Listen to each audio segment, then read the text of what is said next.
Hello friends, welcome to Ocean Study Adda. मैं ब्रजेश कुमार आप सभी का हार्दिक अभिनंदन करता हूं। आज की इस वीडियो में हम लोग आहार नाल तथा आहार नाल से जुड़े हुए जो भाग हैं तथा उससे संबंधित जो पाचक ग्रंथियां हैं उसको समझने का प्रयास करते हैं।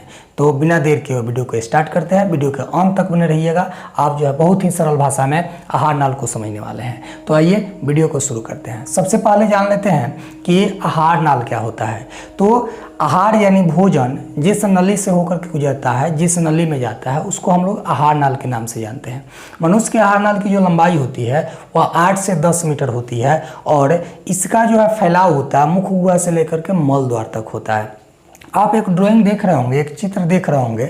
इस चित्र में जो है हमने सारे जो है आहार नाल के भाग हैं इसको कवर किए हुए हैं।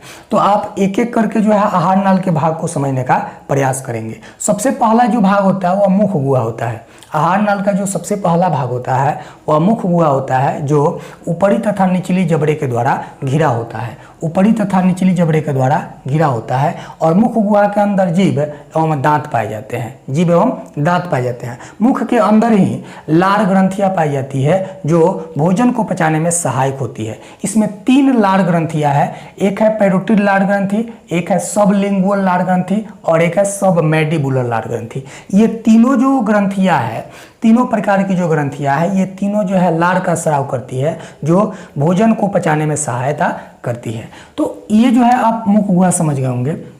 इसके बाद जो है मुख गुहा का अगला जो भाग होता है वह ग्रसनी होता है। कौन सा भाग होता है? ग्रसनी। मुख गुहा का अगला भाग कौन सा होता है? ग्रसनी होता है, जिसमें 2 छिद्र पाए जाते हैं। मुख गुहा के अगले भाग में कितने भाग होते हैं? 2। अगले भाग को हम लोग ग्रसनी कहते हैं। इसमें 2 छिद्र पाए जाते हैं। एक जो छिद्र होगा उसको कहेंगे निगल द्वार। एक छिद्र जो होगा उसको कहेंगे निगल द्वार। ये जब आगे जाएगा तो ग्रास नली में जाकर के खुल जाएगा। लेकिन दूसरा जो भाग होता है, नली होता है, उसको कहते हैं कंठ द्वार। ये जब आगे जाएगी तो जाकर के श्वास नली में खुल जाती है। कहाँ खुल जाती है? श्वास नली में खुल जाती है। यहाँ आप थोड़ा सा देखने का प्रयास करेंगे। वहाँ जो बनाया है ऐसे चित्र, ऐसे ऐसे करके बनाए हुए हैं। एक जो है आगे बढ़ेगी, एक जो आगे जाएगी तो ये कंठ द्वार होगी, कंठ द्वार, और एक होगी निगल द्वार, निगल द्वार। कंठ द्वार जब आगे जाएगी तो ये श्वास नली में खुलेगी, जबकि निगल द्वार आगे जाएगी तो जाकर के और ग्रास नली, आहार नल के अगले भाग ग्रास नली में खुलती है। यहाँ पर जो है एक संरचना पाई जाती है। यहाँ पे जो एक संरचना पाई जाती है इसको कहते हैं एपीग्लोटिस। क्या कहते हैं? एपीग्लोटिस। एपीग्लोटिस। यहाँ जो संरचना पाई जाती है इसको कहते हैं हम लोग एपीग्लोटिस। आप कभी कभी देखते होंगे कि जब हम लोग खाते हैं, खाते खाते अचानक जो है हिचकी आ जाती है और हम लोग फेंक भी देते हैं। कभी कभी पूरा आँख से आंसू जो है, नाक उक से जो है ये निकलने लगता है। तो ये एपीग्लोटिस का काम क्या है, यहाँ आप ध्यान से देखेंगे तो आपको समझ में आएगा कि एक जो है यहाँ से एक ही नली आ रही है और यहाँ से 2 जा रही है। एक इधर गई और एक इधर गई, यानी कि एक गई श्वास नली में और एक गई आहार नाल का जो अगला भाग है ग्रास नली, उसमें गई। लेकिन यहाँ कोई ना कोई होना चाहिए ना उस रास्ता को चेंज करने के लिए। तो उस रास्ता को चेंज करने के लिए एक पट्टी जैसी रचना जो पाई जाती है उसको कहते हैं एपीग्लोटिस। यानी यहाँ पे जो आप रचना देख रहे हैं इसका नाम क्या है? एपीग्लोटिस। इसका मेन काम है कि जब भोजन इधर से आता है तो जब भोजन आएगा तो यह जो है एपीग्लोटिस कंठ द्वार के मार्ग को ढक लेगा, जिसके चलते भोजन कंठ द्वार में न जा करके कहाँ जाएगा? सीधे जाएगा निगल द्वार में। लेकिन कभी कभी ऐसा होता है कि यह जो तंत्रिका तंत्र, जब हम लोग खाते रहते हैं, खाते खाते सोचना शुरू कर देते हैं, ऐसे कंडीशन में हमारा तंत्रिका तंत्र जो है यानी कि जो मस्तिष्क है यह जो है भुला जाता है कि हमको इसको बंद भी करना है। और जब बंद करना भुला जाता है तो भोजन के कण जो है इधर आना शुरू कर देता है। जब इधर आना शुरू करता है, जैसे आता है तले इधर से जो है लंग्स जो है पूरा वायु के प्रेशर के साथ जो है रहता है, कहता है कि इधर तुम्हारा रास्ता नहीं है, तुमको उधर जाना है। मारता है इधर से एक ही बार जो है प्रेशर, और ये भोजन के कण जो है सीधे फेंक देते हैं तो मुंह से जो है बाहर निकल जाता है, छींक उकड़ा आना शुरू हो जाता है, गले में घुटघुटी आ जाने शुरू हो जाती है। तो ये एपीग्लोटिस का कुछ कार्य हुआ। अब जो है आइए थोड़ा सा देखते हैं आगे। इसके बाद ये ग्रास नली है, यानी कि जो ग्रसनी से जो भोजन होगा, जो कंठ द्वार कहते हैं, निगल द्वार से होते हुए ग्रास नली में पहुंचेगा। जब ग्रास नली में पहुंचेगा तो भोजन का पाचन वहां नहीं होता है, बल्कि ग्रास नली में जैसे पहुंचेगा तो वहां पे संकुचन शुरू हो जाएगा, जिसको कहेंगे क्रमानुकुंचन गति। क्या कहेंगे? क्रमानुकुंचन गति। इसी गति के कारण भोजन जो है धीरे धीरे आगे बढ़ते हुए पहुंचेगा कहाँ? अमाशय में। कहाँ भोजन चला आया? अमाशय में भोजन आएगा। भोजन जो जब अमाशय में आएगा तब इसको थोड़ा सा रिलैक्स मिलेगा। बहुत पिरा चुके हैं, हमारा बक्कल का बेटी जो है उसको चला करके पीस करके हैरान कर दिया, फिर आकर के ग्रास नली में, फिर आकर के ग्रसनी में, उसके बाद ग्रास नली में। अब जो है थोड़ा सा रिलैक्स होगा आकर के कहाँ? अमाशय में। अमाशय में जब आएगा भोजन तो यहाँ 4 घंटे तक रुकेगा। कितने घंटे तक? लगभग 4 घंटे तक रुकेगा। और वहीं पे जो है जितने बैक्टीरिया आए होंगे उन बैक्टीरिया का पाचन होगा और धीरे धीरे वहाँ से पाचन की क्रिया प्रारंभ होगी। तो फिर आगे बढ़ेंगे तो अमाशय एक जो है चौड़ी थैली के समान रचना होगी, जो उदर गुहा के बाईं ओर से शुरू होकर के अनुप्रस्थ दिशा तक फैली होती है। ये कुछ अमाशय की संरचना होगी। अब अमाशय के बाद भोजन कहाँ पहुंचेगा? छोटी आंत में पहुंचेगा। कहाँ पहुंचेगा?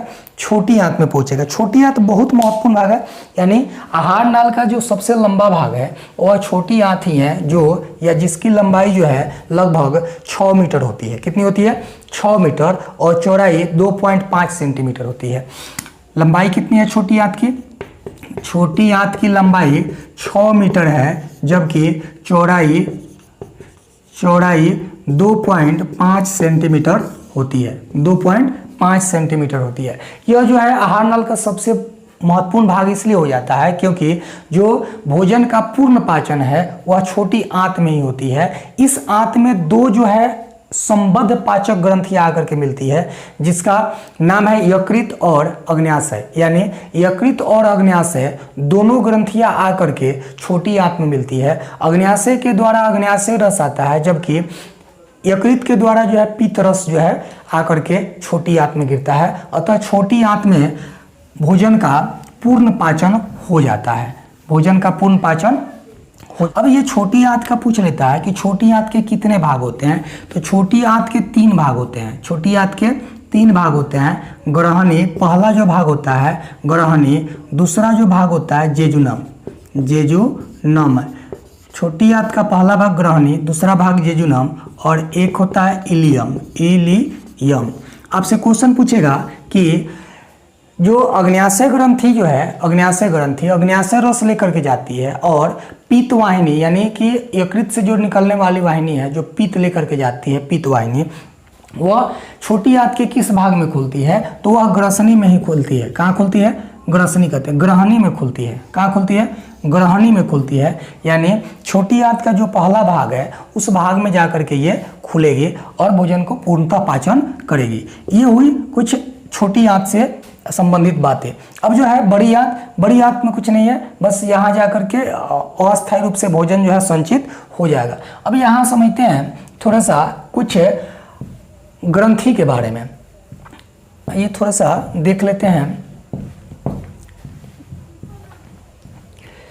आहार नाल से संबद्ध ग्रंथियां 3 गो ग्रंथि है। एक ग्रंथि यहाँ आप देख रहे हैं लाड़ ग्रंथि, ये 3 जोड़ी पाई जाती है जो मुख गुहा में पाई जाती है। 3 जोड़ी लाड़ ग्रंथि है। एक पैरोटिड है, एक सबलिंगुअल है और एक सब मैंडिबुलर है। ये तीनों प्रकार की जो ग्रंथियां हैं, इन ग्रंथियों का काम है लाड़ का स्राव करना, जो भोजन को पचाने में सहायक होता है।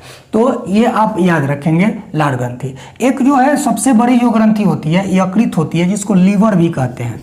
क्या कहते हैं? लीवर भी कहते हैं।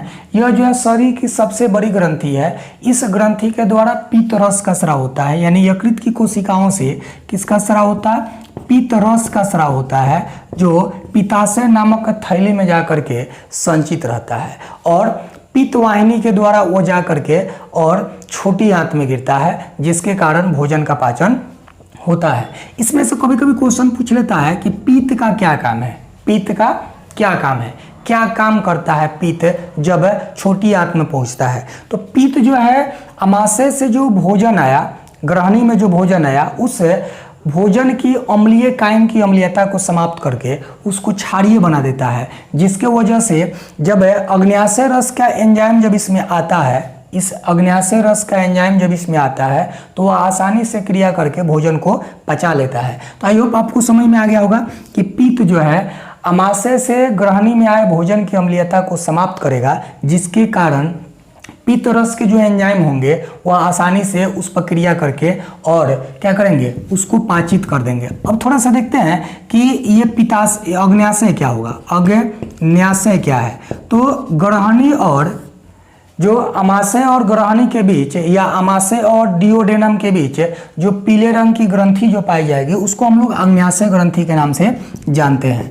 अग्न्याशय ग्रंथि के नाम से जानते हैं। इसे मिश्रित ग्रंथि भी कहा जाता है। इसे मिश्रित ग्रंथि भी कहा जाता है। यह जो है इसलिए मिश्रित ग्रंथि कहलाती है क्योंकि यह जो है रसायन के साथ साथ यानी एंजाइम के साथ साथ ये हार्मोन भी छोड़ती है। ये हार्मोन भी छोड़ती है। एक हार्मोन का नाम सुनिएगा आप लोग, इंसुलिन हार्मोन। कौन सा हार्मोन? इंसुलिन हार्मोन का स्राव इस अग्न्याशय के द्वारा ही होता है, जो हमारे शरीर में ग्लूकोज की मात्रा को नियंत्रित करता है। साथ ही साथ यह एंजाइम भी, इसके द्वारा एंजाइम भी निकलता है। अतः अग्न्याशय ग्रंथि को मिश्रित ग्रंथि के नाम से जाना जाता है। अग्न्याशय ग्रंथि से निकलने वाला जो एंजाइम है वह लाइपेस है। लाइपेस, एमाइलेस, न्यूक्लियस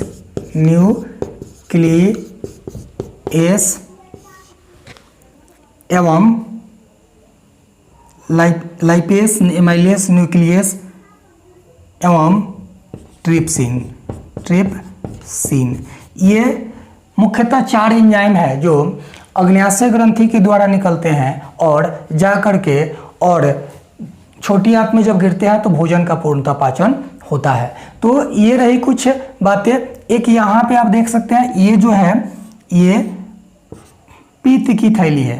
पित्त की थैली है। पित्त की थैली यानी पित्त जो अग्न्याशय की कोशिका से निकलेगा वह जाकर के इसी पित्त के थैली में संचित होगा। यहाँ जो आप संरचना देख रहे हैं ये है प्लीहा। ये क्या है? प्लीहा है। इसको इंग्लिश में एस्प्लीन के नाम से जानते हैं, जहाँ पे इसको कहते हैं ब्लड बैंक, यानी ब्लड का संचयन यहीं पे होगा, इस प्लीहा के अंदर होगा। और आरबीसी का कब्र या आरबीसी का कब्रिस्तान भी इस प्लीहा को ही कहा जाता है। तो इसे भी आप याद रखेंगे कि आरबीसी का कब्रिस्तान किसे कहा जाता है, तो प्लीहा को। ब्लड बैंक किसे कहा जाता है? प्लीहा को। पित्त जो है संचित होता है, पित्त की थैली में संचित होता है, या उसे पित्ताशय में आप कह सकते हैं। आई होप आपको ये वीडियो समझ में आ गई होगी। अगर वीडियो समझ में आई होगी तो आप वीडियो को शेयर करेंगे, सब्सक्राइब करेंगे और कमेंट करके बताएंगे जरूर कि आपको वीडियो कैसा लग रहा है,